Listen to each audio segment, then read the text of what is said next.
e que nós mantivéssemos também os nossos pensamentos com calma, com tranquilidade, nós estivéssemos preparados para receber aquilo que viemos buscar. Cada um de nós veio por uma razão, mas todos nós viemos buscar a atenção do Mestre para conosco. Pois vamos nos colocar em paz íntima, para que assim possamos receber os fluidos necessários. Vamos ler a página, a nossa colega Rosângela faz a página para nós, por favor. Boa noite a todos. A página de hoje é do livro Caminho, Verdade e Vida, de Emmanuel, psicografada pelo médico Francisco Cândido Xavier. Reuniões cristãs. Chegada após a tarde daquele dia, o primeiro da semana, e cerradas as portas da casa onde os discípulos, com medo dos judeus, se tinham ajuntado, chegou Jesus e pôs-se no meio deles e disse-lhes: paz seja convosco. João 20:19.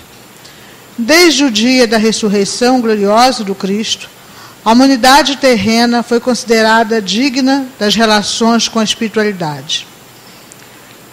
O Deuteronômio proibira determinantemente o intercâmbio com os que houvessem partido pelas portas da sepultura, em vista da necessidade de afastar a mente humana de cogitações prematuras. Entretanto, Jesus, assim como suavizara a antiga lei da justiça inflexível, com o perdão de um amor sem limite, aliviou as determinações de Moisés, vindo ao encontro dos discípulos saudosos. Cerradas as portas para que as vibrações tumultuosas dos adversários gratuitos não perturbassem os corações dos que anelavam o convívio divino, eis que surge o Mestre muito amado, dilatando as esperanças de todos na vida eterna. Desde essa hora inovidável estava instituído o movimento de troca entre o mundo visível e o invisível. A família cristã e seus vários departamentos jamais passariam sem o doce alimento de suas reuniões carinhosas e íntimas. Desde então, os discípulos se reuniriam tanto nos cenáculos de Jerusalém como nas catacumbas de Roma. E nos tempos modernos, a essência mais profunda dessas assembleias é sempre a mesma, seja nas igrejas católicas, nos templos protestantes ou nos centros espíritas. O objetivo é um só: procurar a influenciação dos planos superiores, com a diferença de que nos ambientes espiritistas a alma pode saciar-se com mais abundância, em voos mais altos, pois se conservar afastada de certos prejuízos do dogmatismo e do sacerdócio organizado. Boa noite, boa palestra a todos. Vamos acompanhar. Nosso pensamento deve nos levar à natureza. Um momento de paz e de silêncio íntimo para todos nós. Quem sabe vamos pensar no mar, nas florestas, num belo jardim com flores multicores, num céu estrelado. Vamos buscar a natureza para que ela possa nos levar a Jesus. Jesus, amigo mestre, companheiro de sempre, estamos aqui novamente em tua casa, Senhor. A cada noite voltamos para buscar-te. As nossas necessidades, Senhor, são várias. Cada um de nós tem as suas em particular. Não temos necessidade de decliná-las. Mas tu bem sabes do que se passa no coração de cada um de nós. Tu bem sabes perfeitamente que o nosso pedido mais íntimo tu encontras. E assim, Senhor, é que com muita tranquilidade, tendo certeza absoluta que iremos ser ouvidos por Ti,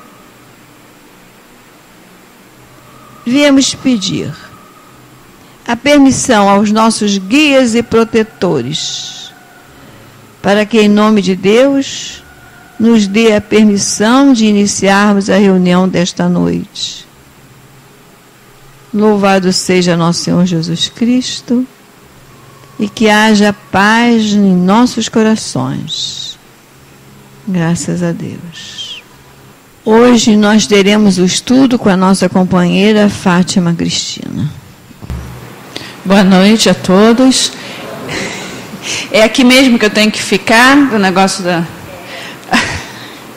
que eu sempre fico meio atrapalhada com essas coisas. Gente, é um prazer enorme estar em casa.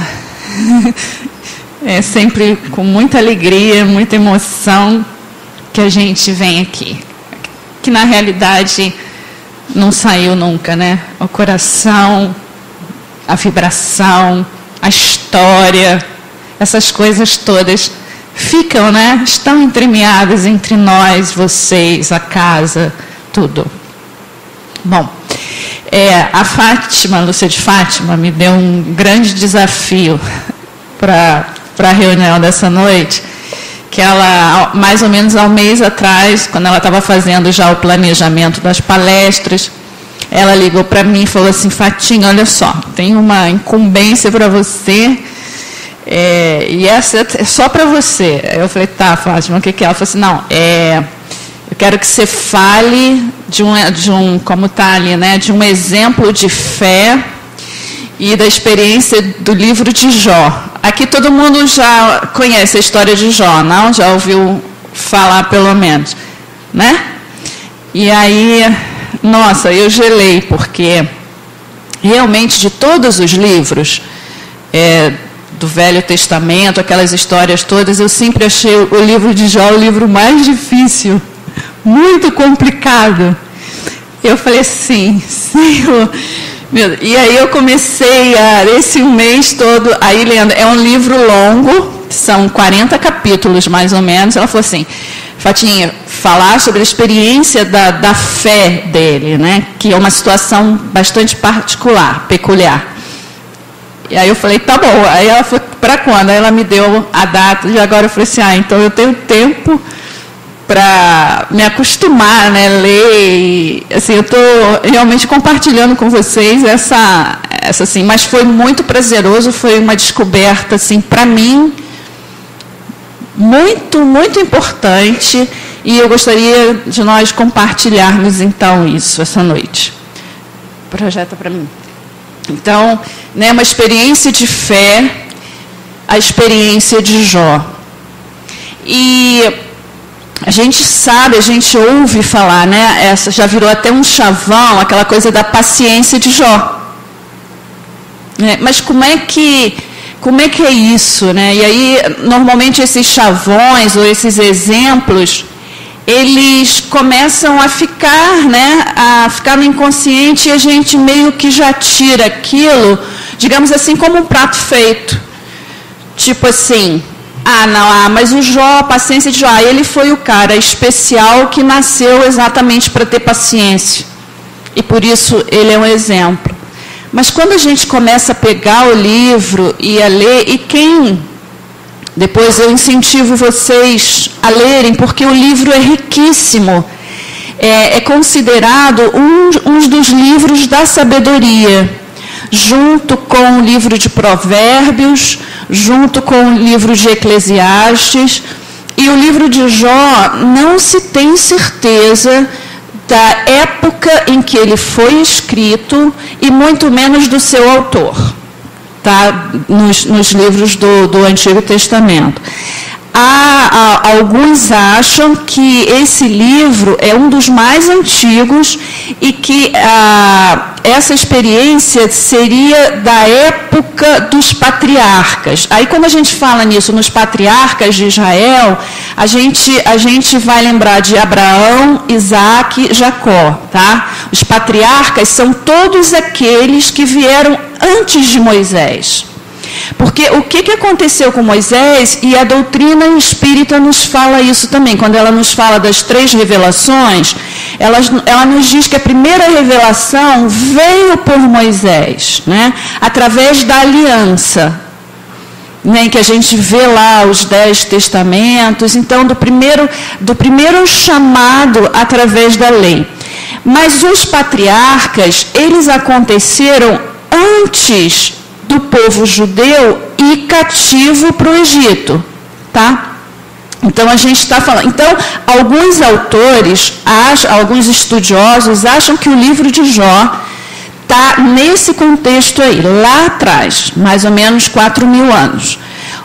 Outros já acham que não, que ele já foi escrito na época já do cativeiro babilônico.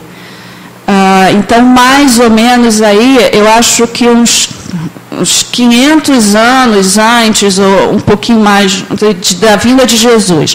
Então, tem essa coisa. Mas todos os estudiosos são unânimes em dizer o seguinte: não importa, porque o ensinamento é atemporal.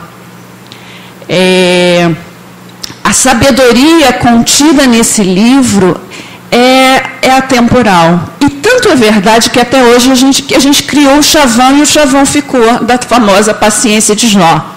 Que é aí que a gente gostaria de ver que história de paciência é essa, e se essa paciência realmente já foi assim, né? E eu tiraria até porque a palavra paciência, eu acho que colocaram essa palavra aliada a Jó, porque na origem da palavra paciência, o prefixo latino é pati, que significa sofrer. E no grego é paté, que significa sentimento. Então, por esse sofrer aí e por esse sentimento, através do sofrimento, é que se aliou essa palavra à figura de Jó também, que fica mais até forte do que a própria fé e o próprio exemplo e os próprios ensinamentos que o livro traz para a gente.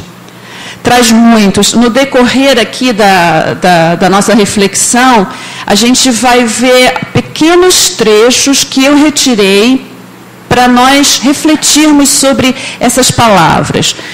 Mas depois, quem quiser, tem assim 15 a 20 vezes mais de cada exemplo desses. O livro tem mais ou menos, são 40 capítulos, né?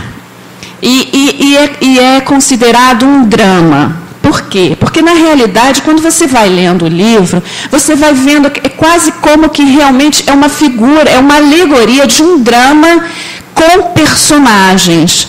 A gente tem o personagem de Jó, o personagem central. A gente tem Deus, a gente tem os amigos de Jó, 3 amigos, a gente tem um outro chamado Eliú, que aparece para dar algumas respostas, e a gente tem logo no início também, o livro se abre com uma visão assim, que seria, o livro alegoricamente, diz que Satanás estava por rodear a terra e foi apresentar-se a Deus e comentou de Jó, que era um homem justo, mas que aquela justiça dele se justificava porque nada de mal nunca lhe acontecera. Ele não conhecia o sofrimento. Então, logo ele conhecesse o sofrimento, com certeza, toda aquela fé, toda aquela certeza, toda aquela integridade iriam por terra. E aí o livro nos diz que Deus permitiu a essa figura Satanás que o tocasse, desde que não lhe retirasse a vida. E aí a gente sabe que esse livro ele é feito de alegorias, né? Especificamente nessa história, que é um drama, a gente vai percebendo como que esses personagens, como que eles passam para nós informações sobre a vida e sobre de que forma nós nos relacionamos com a vida, de que forma, o que significa Deus para nós. Então, a história começa assim, como eu já disse, e a primeira palavra que diz é que a gente, quando lê o livro, a gente já sabe que Jó era um homem justo. Então, a gente já inicia essa história sabendo que ele era justo. E aí, o primeiro baque na vida dele é que ele perde, naquela época, na antiguidade, a riqueza, ela era conferida, ou ela era demonstrada através de gado, de rebanho. A gente não se esqueça que os povos normalmente viviam dessa pecuária, né? Principalmente da pecuária. Então, a riqueza era você ter muitos animais. Então, ele perde. Depois acontece um cataclisma onde os filhos dele moravam, os filhos morrem. E ele também, depois, ele começa a ficar enfermo, com feridas, a tal ponto que a mulher chega para ele e diz: você já chegou num ponto tão grande, amaldiçoa esse teu Deus e morre. Por quê? E aí eu gostaria de colocar o contexto da época, como que funcionava, e a gente vai ver que até bem pouco tempo, ou muitas vezes, às vezes nos dias atuais, a gente ainda mantém essa ideia. No Oriente Antigo, tinha-se a religião, a teologia pagã da época, determinava que, dizia o seguinte, que o sofrimento correspondia ao mal que se fizesse. Era o que eles chamavam da justiça retributiva, ou seja, ao mal advenha o mal. Então, para essa teologia, o justo não poderia sofrer, porque o sofrimento era uma paga pelo pecado e pela iniquidade. E aí, se a gente for ver lá no Gênesis, aquela ideia de Adão, que pecou e que por isso vai sofrer, a gente consegue entender isso. Então, esse foi um dos grandes dilemas na vida daquele homem. Além desses sofrimentos físicos todos, ele passou a sofrer também esse sofrimento moral, porque passaram a duvidar da integridade dele. Porque era comum na época, era a crença da época de toda aquela sociedade isso.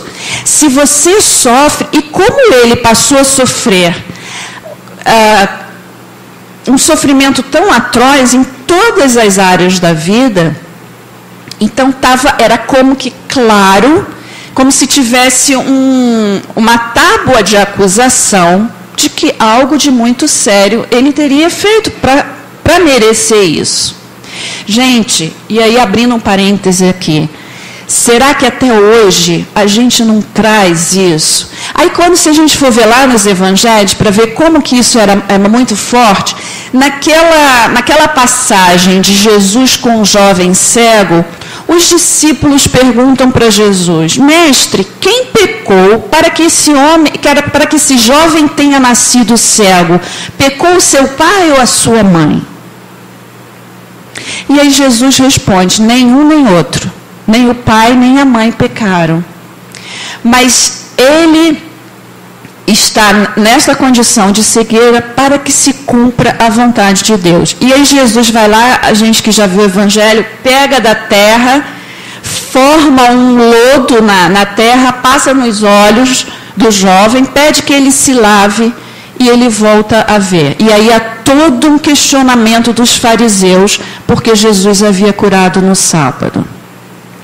Então, isso é um exemplo para ver como que passa de geração em geração a ideia de que ao pecado acontece o castigo e o sofrimento. E aí a gente vai ver que no livro chegam os amigos de Jó para consolá-lo. Só que, ao verem o estado em que ele se encontrava, eles choraram com ele nos primeiros dias, mas logo em seguida, eles começam a fazer discursos para Jó, ao invés de consolá-lo, pelo contrário, botar ele cada vez mais para baixo. Porque eles começam a apontar, tipo assim, sabe aqueles sermões que você tá querendo só apresentar a culpa? Né? Às vezes, em algumas situações da vida da gente, a gente passa por isso, né? A gente quer dar digamos assim, um corretivo, mas a gente acaba exacerbando. E eles começaram a acusar Jó. Eles começaram a acusar. E aí Jó sempre se defendendo, dizendo, não, isso que vocês estão falando, isso não rebate a mim, porque a minha consciência, eu tenho a minha consciência plena de que eu não cometi pecado. Pelo contrário, eu prezo a justiça, eu prezo o bem do próximo. Projeta para mim. E aí, uma primeira fala, é muito forte isso, gente. A minha justiça me apegarei e não alargarei. Não me reprova a minha consciência por qualquer dia da minha vida. Nossa, isso é muito forte. Quem de nós que pode dizer uma coisa dessas, né?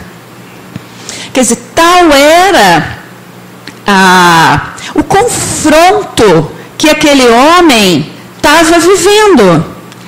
Porque era comum. Todos os ditames da sociedade diziam que não, se você sofre, você é ímpio, você pecou, você fez coisas sérias. E dado o sofrimento atroz que ele passava, tanto mais os amigos o acusavam. No sentido, para você estar desse jeito é porque a coisa foi muito séria. E ele mantinha essa integridade, mas o sofrimento ia marcando Jó. E com isso, não só o sofrimento físico, mas principalmente esse sofrimento moral que ele estava sentindo, esses ataques, começaram a fazer com que Jó, e aí tem uns capítulos em que começa o monólogo dele, aí ele fazer lamentações, sabe? Você sente que ele entra dentro de si, começa a ver todo esse sofrimento e começa a fazer questionamentos a respeito disso, sem jamais perder a certeza daquilo que ele era, da integridade dele, daquilo que ele fazia, de como ele se conduzia. Isso era claro para ele. Mas ele não conseguia entender, então, o porquê. E o grande ensinamento do livro de Jó é exatamente esse. Por que os justos sofrem? Esse é um ponto. Gente, e esse é um questionamento que todos nós fazemos. Todo o tempo. Todo o tempo. A gente vê tanta coisa errada, tanta coisa, como diz a música do Caetano, fora da ordem. Né? Alguma coisa acontece fora da ordem, né? E a gente não se percebe, e a gente começa a fazer questionamentos. E a gente diz assim, mas por que esses caras, então, esses que só fazem o mal, por que esses caras não morrem? Por que uma bomba não cai em determinados... Todos nós fazemos isso, pensamos isso. A gente olha para dentro da gente, a gente vê a nossa justiça, o quanto a gente está correto, e o outro que faz tanta coisa errada se sobressai. Não é verdade isso? O livro é atualíssimo.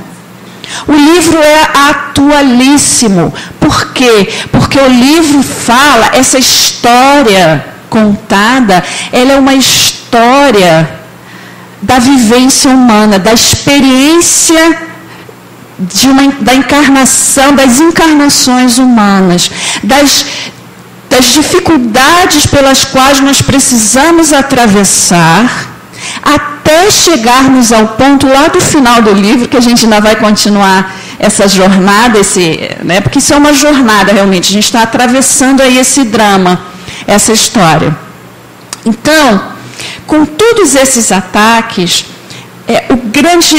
o que afetou Jó realmente não foi nem tanto, eu acredito, a questão física da doença, das perdas, ou o ataque moral que ele sofreu. Não, mas o questionamento que ele fazia a si próprio.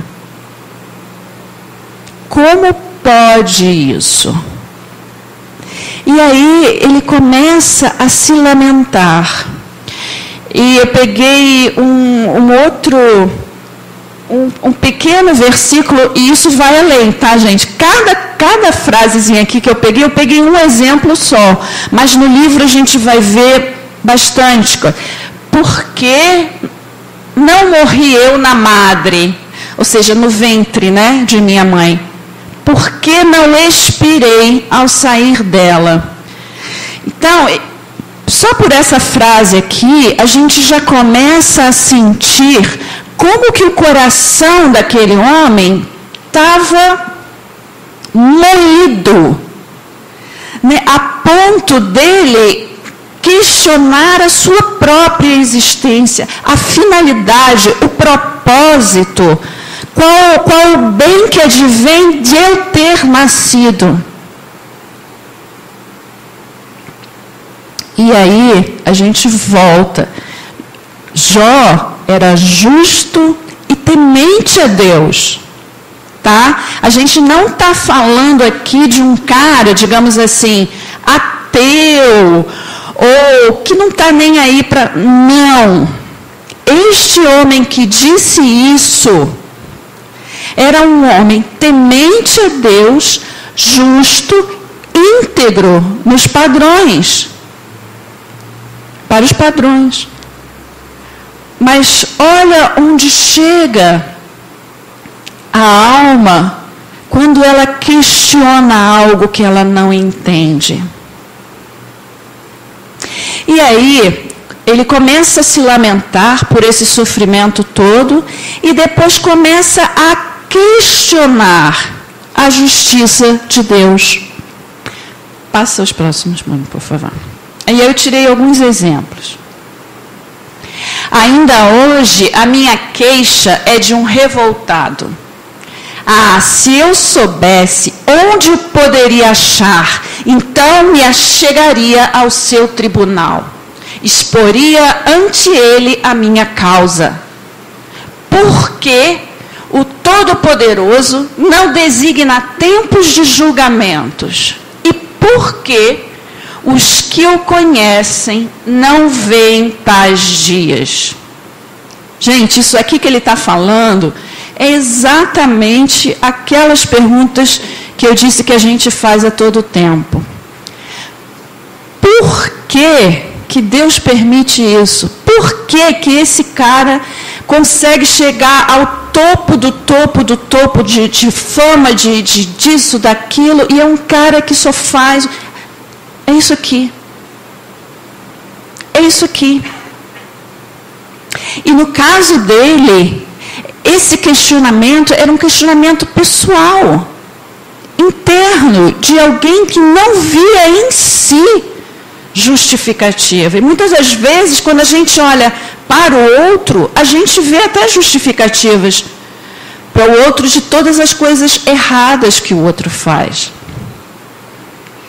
E a gente nunca vê na gente, pelo menos, essas coisas. Também tem isso, né? A gente olha muito o outro, mas dentro da gente, a gente não consegue ainda fazer isso. E aí, ele vai com esses questionamentos. E os amigos continuam a responder, e surge uma figura, que é a figura de Eliú, que começa a rebatê-lo, dizendo da justiça de Deus. Mas a coisa só vai mudar quando, e aqui é interessante essa passagem no livro de Jó. O livro de Jó é um livro que também fala muitas coisas, muitas figuras que nos antevêem a relação entre os mundos espirituais. E aqui a gente pode dizer que é um dos exemplos de mediunidade lá do Antigo Testamento, em que, depois disso, o Senhor, do meio de um redemoinho, respondeu a Jó. Porque esse questionamento que eu mostrei ali atrás, ele faz muitos outros, tá? Ele começa a apresentar a justificativa dele, os questionamentos dele. Por quê? Por quê? Por quê? E aí chega esse momento aqui, que já é lá, já no finalzinho do livro, que diz que Deus falou com ele através de um redemoinho. O que é interessante, né? A questão da audição, isso de você se ter essa posição de introspecção e de você ter a resposta. Porque enquanto Eliú, que é esse que eu falei, que começou a dar as respostas para ele, mas ele não atentava bem para o que Eliú falava. Mas quando essa resposta veio pessoalmente para ele, aí a coisa mudou. E aí diz assim: quem é este que escreve os meus desígnios com palavras sem conhecimento? Cinge, pois, os teus lombos como homem, pois eu te perguntarei e tu me farás saber. Onde estavas tu quando eu lançava os fundamentos da terra? Dize-mo se tens entendimento. Quem lhe pôs as medidas, se é que o sabes? E aí no livro, esses questionamentos, essa resposta de Deus que questiona, ele começa a dissertar sobre os mares, sobre os limites que foram impostos do dia e da noite, sobre o universo que é estabelecido por essa lei de gravidade. Então, todas essas coisas são sendo apresentadas. E o interessante aqui é que a gente pode ver isso. Quer dizer, essa resposta, ela veio de uma forma, né, pessoal, de quando a gente questiona, a gente quer saber e a gente se propõe a apresentar a nossa causa. O principal aqui, gente, por isso é que eu digo assim, que a gente recebe esses chavões, e esses chavões ficam determinantes. A paciência de Jó. A gente está vendo aqui, esse homem foi paciente o tempo todo? Ele questionou? Ele questionou. Ele tinha direito de questionar? Eu acho que tinha direito de questionar. Nós temos direito de questionar, nós temos direito de questionar. O que qualifica uma relação verdadeira de amizade, de companheirismo? E isso entre marido e mulher, entre pai e mãe, entre amigos, qual é o fator assim que qualifica isso? É o quê? É a condição que a gente tem de se expor como não é verdade? É verdade. Para os nossos amigos, com os nossos familiares, com aqueles que a gente ama, a gente é verdadeiro, quem a gente é. A gente não tem como buscar máscara. Esses os relacionamentos verdadeiros. Esse homem aqui experimentou um relacionamento verdadeiro. Precisou passar por uma prova, por um aperfeiçoamento, para que tivesse esse tipo de relacionamento e para que as respostas viessem até ele. As respostas da vida, as respostas da espiritualidade jamais chegarão até nós se nós não tivermos coragem de nos apresentarmos como somos, como estamos, não colocarmos a nossa causa. E olha que esse homem, para os padrões humanos estabelecidos, era um homem justo. E por isso que ele não entendia como pode isso. E essa parte do livro é muito bonita, porque aí começa a ser perguntado para ele. Aí a gente vê assim, quando a gente está lendo, a gente vê assim, é clara a imagem da sabedoria divina que rege o universo. E aí no livro sai daquele mundinho limitado da vida dele. Deus, quando responde para ele, né, e aí eu volto a dizer, gente, através de uma manifestação linda, mediúnica, talvez por uma audição, como diz aqui o Redemoinho, talvez Jó tenha né, a gente que tem a experiência mediúnica, ou experiência sensitiva mesmo, de ter essas respostas, porque quando as respostas espirituais chegam até nós, elas nos... Né, é um bom confronto, né, dentro de nós. A gente sente uma coisa diferente. E às vezes é algo impactante mesmo. Eu creio que essa coisa aqui, desse redemoinho, dá a entender a nós a emoção que a gente sente quando a gente tem uma resposta da espiritualidade para algo que o nosso coração desejou profundamente.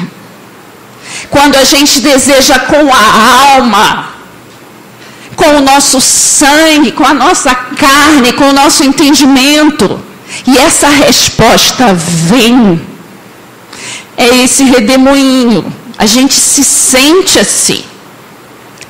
Tal o poder, tal a grandiosidade que é, e como que a gente se sente pequeno. E aí o nosso entendimento se abre. E aí a gente vê que a nossa questão talvez fosse pequena.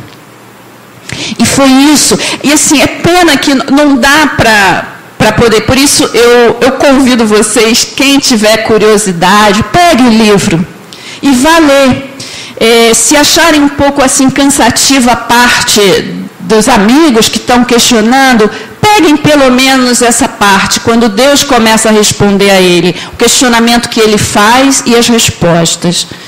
Passa, gente, por favor. E aí, depois disso, quando ele recebe esse impacto, ele diz: sou indigno, que te responderei eu?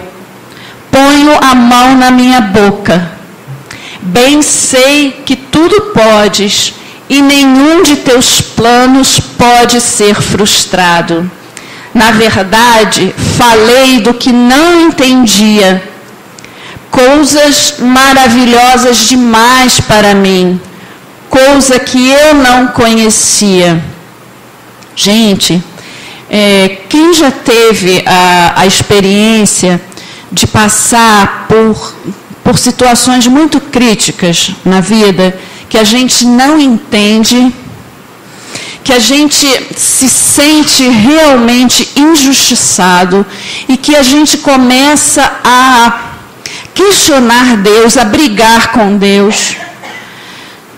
Alguém já passou por isso? Eu acho que todos nós passamos por isso. Todos nós passamos por isso. E não é à toa que a casa nos recebe, né? A casa nos recebe em momentos em que estamos passando por essas coisas todas, por esses questionamentos todos. E depois a gente recebe esse alívio e muitas das vezes o tempo passa e anos mais tarde a gente olha para trás e vê aquele problema e fala assim, nossa, como que eu quase perdi todos os fios da minha cabeça por causa daquilo, e de repente aquilo é tão pequeno, porque a vida já passou, nós já ultrapassamos aquilo. É mentira isso que eu estou falando? Nós não passamos, cada um de nós passa por situações assim. Porque, volto a dizer, como Jó aprendeu, e olha que, digamos que o exemplo aqui é uma alegoria, gente, é como uma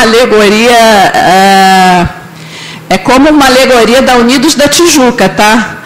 É uma alegoria gigantesca, com todos aqueles homens fazendo todas aquelas coisas, ou seja, o humano é isso aqui, tá? Essa alegoria de Jó. Porque o sofrimento dele é digno realmente de um carro alegórico da Unidos da Tijuca. Porque foi muita coisa, muito sofrimento. Mas ele passa por esse processo. E aí, a gente vai chegar num versículo, que é um dos versículos mais lindos que existe no Velho Testamento e mesmo no Novo Testamento. Passa para mim. Eu te conhecia só de ouvir, mas agora os meus olhos te veem. Por isso me abomino e me arrependo no pó e na cinza. Aqui é uma figura, né, que se usava muito, essa coisa do pó e da cinza, é no sentido dele reconhecer a humanidade dele. Tipo, realmente, eu sou pó, eu sou cinza, eu não sei nada diante de uma grandeza tão maior. E mais, diante de tal grandeza que veio até mim em resposta e fez a resposta, me deu a resposta na condição de homem. Volta lá, por favor, Josemir, que é quando ele fala, aí, cinge, pois, os teus lombos como homem, pois eu te perguntarei e tu me farás saber. Isso aqui é muito interessante, porque a resposta vem para nós como natureza humana, nos colocando como natureza humana dentro de todo esse universo onde está incluída a vontade e a justiça divinas. E é como se Deus estivesse colocando, aqui parece até uma zanga, né? Mas isso aqui não é zanga. Isso aqui é quando você ensina com autoridade. Esse é o ensinamento. Esse é o ensinamento de quem tem autoridade para ensinar. Eu vou te ensinar, Jó, como homem que és. E como homem que és, eu te pergunto, então me respondas. E aí começa. Você sabe como foi criado o universo e vai tudo isso. Mas, gente, uma resposta pessoal. Uma resposta às indagações dele que abrange a humanidade inteira, que nos dá a perceber. Quando ele diz, eu te conhecia só de ouvir, mas agora os meus olhos te veem. Porque quando a gente pega esses dois sentidos, audição e visão, os nossos sentidos todos são complementares, mas a gente meio que particulariza eles, né? A gente faz secções, divisões. E mais ou menos assim, o ouvir, né? Até porque o ouvir, às vezes, a abrangência pode não ser tão grande. Às vezes a gente ouve um ruído que a gente não percebe muito bem, né? Então, quando a gente fala de ouvir, sempre no nosso cérebro tem uma coisa assim, um pouco, será que é mesmo, né? Será que é ou não? A gente, por exemplo, tem aquela coisa assim, o que... Agora, quando eu vejo, é diferente. É como se o nosso cérebro tivesse mais facilidade em guardar a nossa memória visual do que a nossa memória auditiva. Né? É engraçado, pelo menos para a maioria, para a grande maioria das pessoas. Tanto é assim que os pedagogos falam, né, de pessoas que no método de aprendizagem, o percentual de alunos que fixam mais a matéria, não sei, Cristina, minha amiga queridinha, está me olhando aqui assim, meio de lado, não sei se eu estou falando besteira, Cris. Ups, gente, já viram quantas vezes eu bati com isso aqui? Desculpa, estou toda atrapalhada. Tem mais memória visual, aprendizado visual. Por isso, o quê? O quadro negro, por isso o professor escreve, por isso a criança escreve, por isso a fixação de imagem. É mais fácil a gente gravar uma imagem, às vezes, do que o som do que uma música, por exemplo.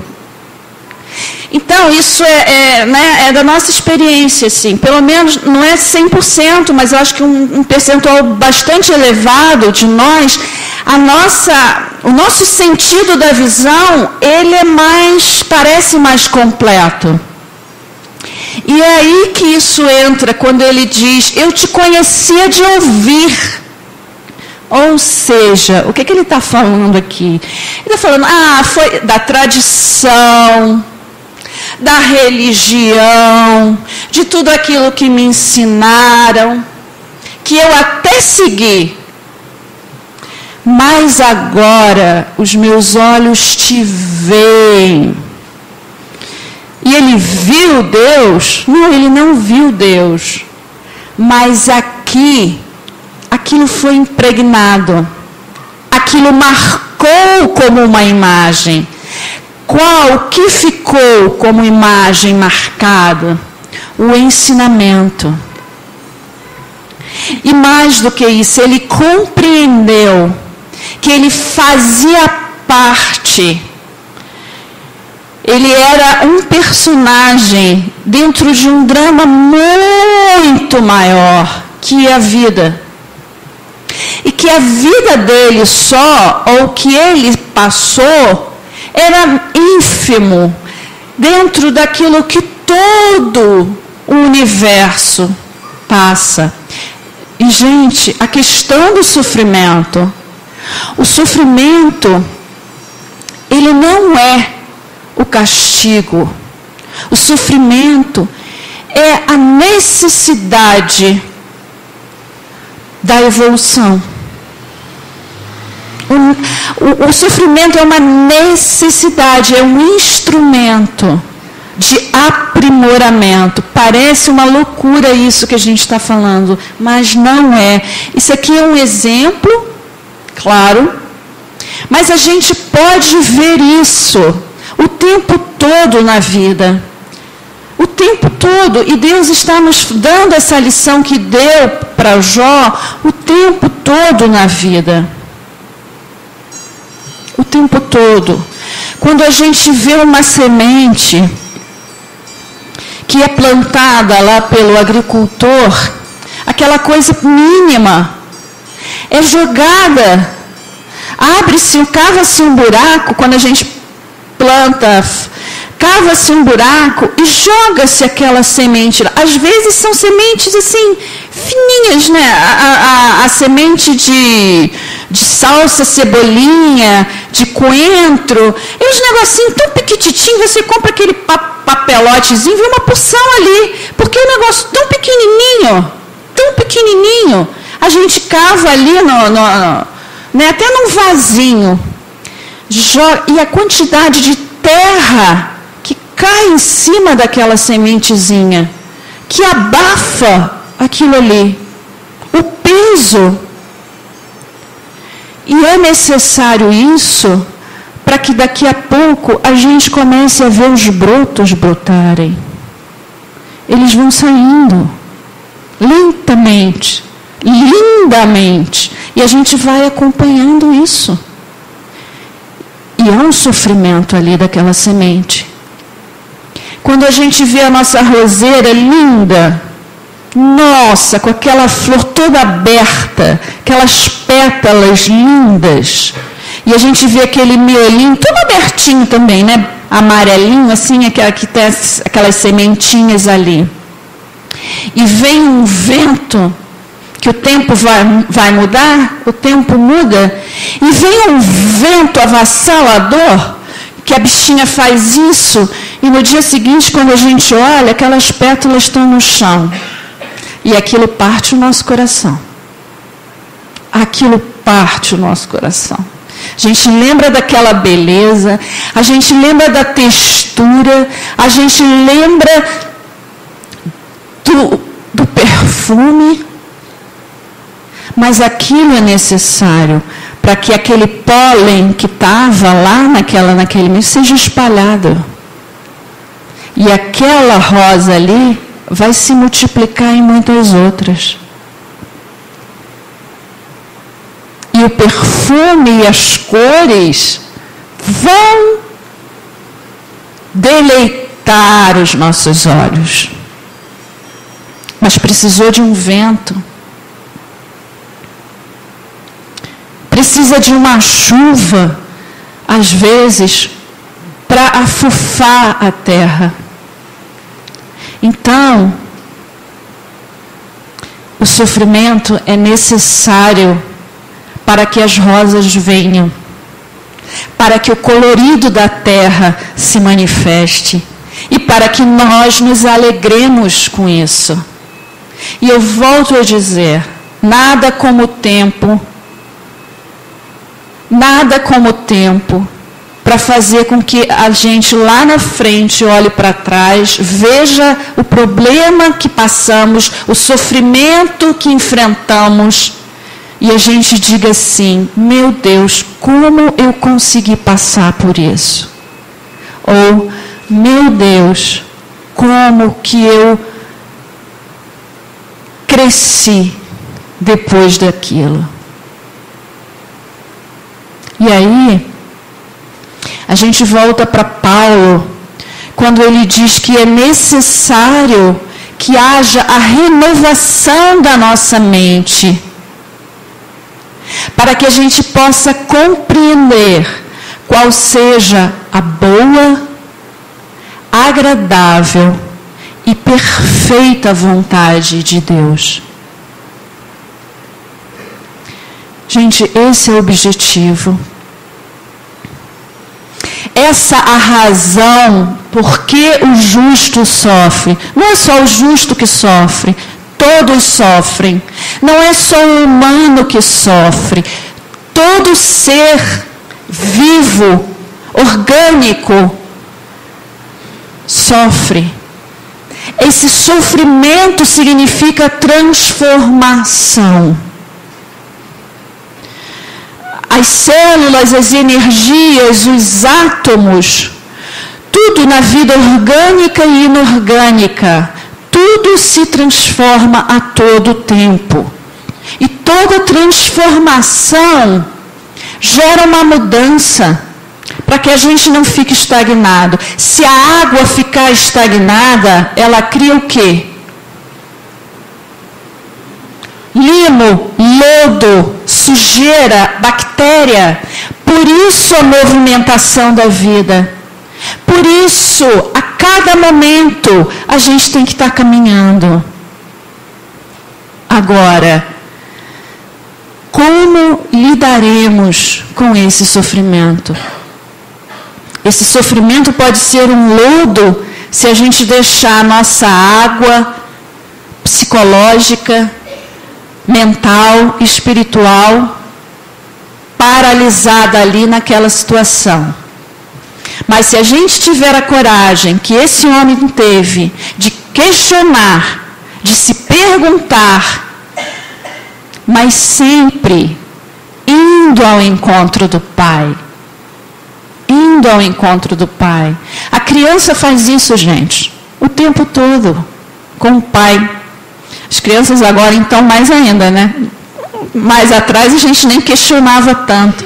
Mas a evolução, graças a Deus, já permite que as crianças questionem.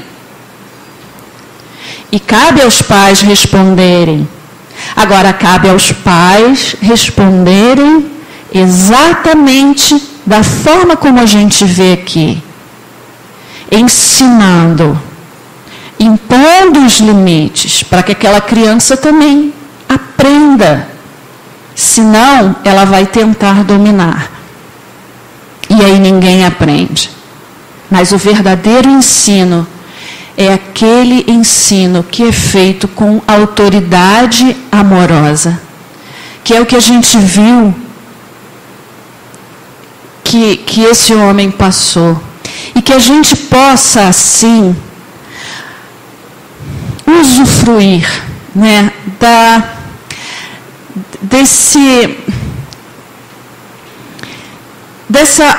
dessa honra, desse privilégio que a gente tem com a doutrina de explicar todas as coisas, de não nos passar o Evangelho como algo dogmático, não.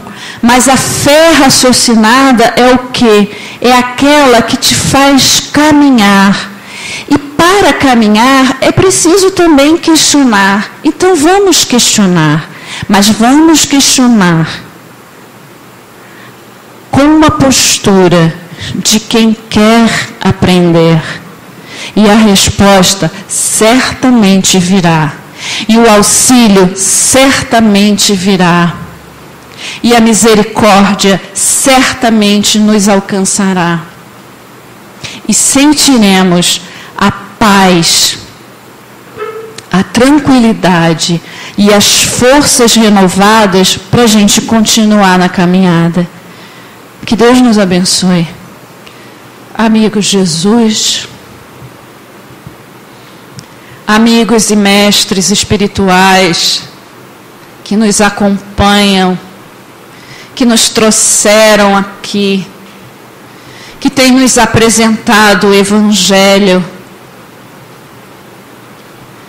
que têm, Senhor, por desígnio de Deus, acompanhado os nossos passos, conhecido a nossa caminhada, conhecido as nossas dificuldades, os nossos dilemas íntimos, pessoais, que muitas vezes, Senhor, não ousamos revelar a ninguém, mas que permanecem no nosso coração. Jesus, permita, Senhor, que os teus ensinamentos, que a tua revelação do Pai se faça em nossa alma, Senhor. Que possamos atravessar a nossa experiência carnal, com todas as dores, com todos os dilemas e dificuldades que lhe são inerentes.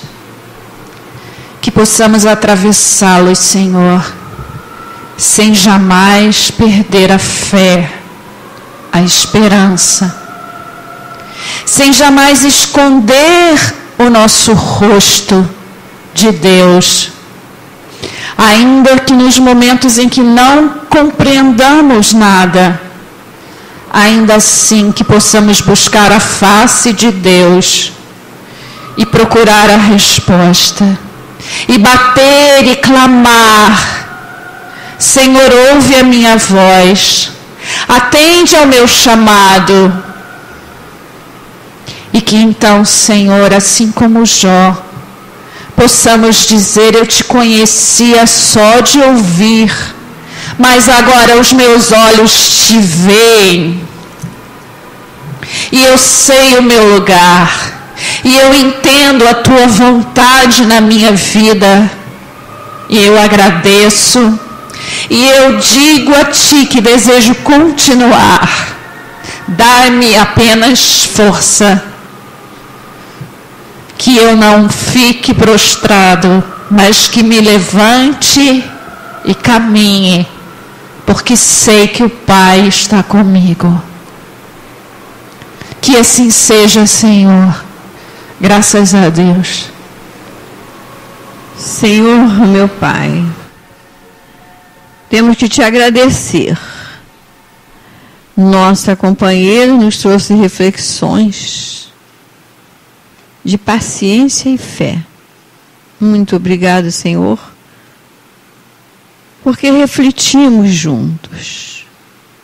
Estamos agradecidos e felizes pelo fato de aqui estarmos, de termos vindo à reunião esta noite.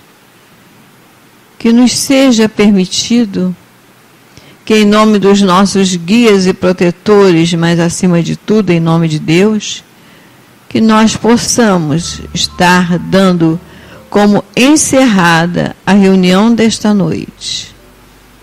Louvado seja nosso Senhor Jesus Cristo.